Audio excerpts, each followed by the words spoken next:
tentang yang tadi saya sudah katakan, dan saya akan mengundang dua tamu kita hari ini. Kita panggil saja langsung Julia Rahmawati dan Fatan. Oke, saya di sini akan bertanya kepada Julia dan Fatan. Menurut kalian apa sih arti dari kata cinta tanah air dan moderasi beragama menurut pendapat diri kalian masing-masing? Menurut gue sih, cinta tanah air itu memiliki rasa kasih sayang kepada bangsa, penghargaan terhadap negara, dan memiliki loyalitas kepada bangsa negara. Karena hal ini juga menciptakan rasa identitas seperti bertanggung jawab, rasa empati, dan juga rasa simpati. Mungkin contohnya juga akan dibahas oleh Fatan. Oke, betul tadi kata Julia. Mungkin contoh-contoh dalam cinta tanah air itu yang pertama mungkin mewarisi budaya bangsa kita. Terus yang kedua itu mungkin menggunakan bahasa Indonesia yang baik dan benar. Dan yang ketiga itu mungkin bisa mengamalkan Pancasila, apalagi poin 1 yaitu ketuhanan yang Maha Esa. Oh, jadi begitu ya. Menarik juga ya ternyata. Oke, sekarang gua akan bertanya ke pertanyaan kedua ya. Jadi pertanyaan kedua kali ini gua akan apa peran penting sebagai bangsa Indonesia dalam menerapkan cinta tanah air? Apa ya? Peran penting ya?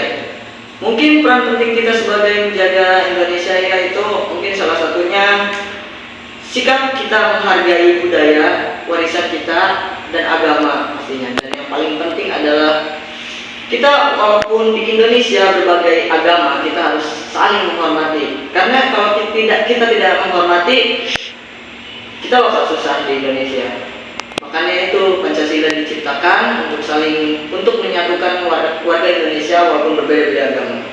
Nah, seperti halnya juga si Leon kan, dia kan manusia, dia juga pasti suka mengingatkan untuk sholat dohor atau yang lainnya. Jadi kayak seperti itu ya.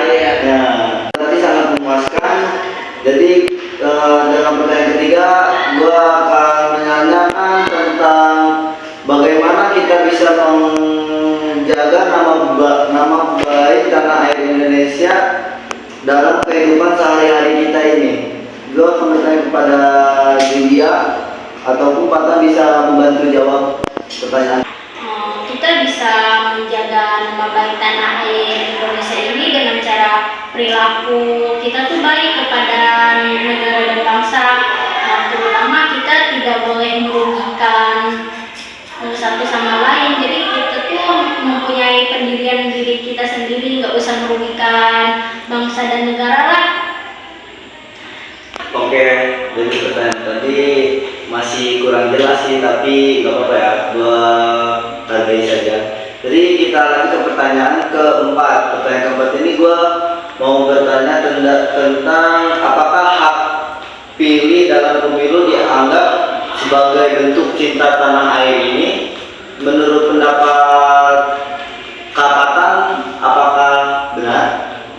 Oke, mungkin hak pemilu ini sangat penting buat kita karena hak pemilu ini menentukan bagaimana negara kita ke depannya dan negara kita bakal berkembang atau tidaknya itu dari hak pemilu kita. Maka dari itu hak pilih kita sangat penting dalam kemajuan bangsa kita sendiri ini. Oke, jadi menarik juga sih penjawaban yang tadi Patan sudah jelaskan. Jadi benar sih, dalam pemilih itu kita harus memilih dengan teliti, dengan sesuai hati ya, enggak dengan duit ya. Jadi di pertanyaan kelima kali ini gua akan bertanya kepada Julia. Jadi pertanyaan ini tentang apa dampak positif dari aktivitas berpartisipasi dalam pembangunan nasional terhadap cinta tanah air. Gitu saja sih.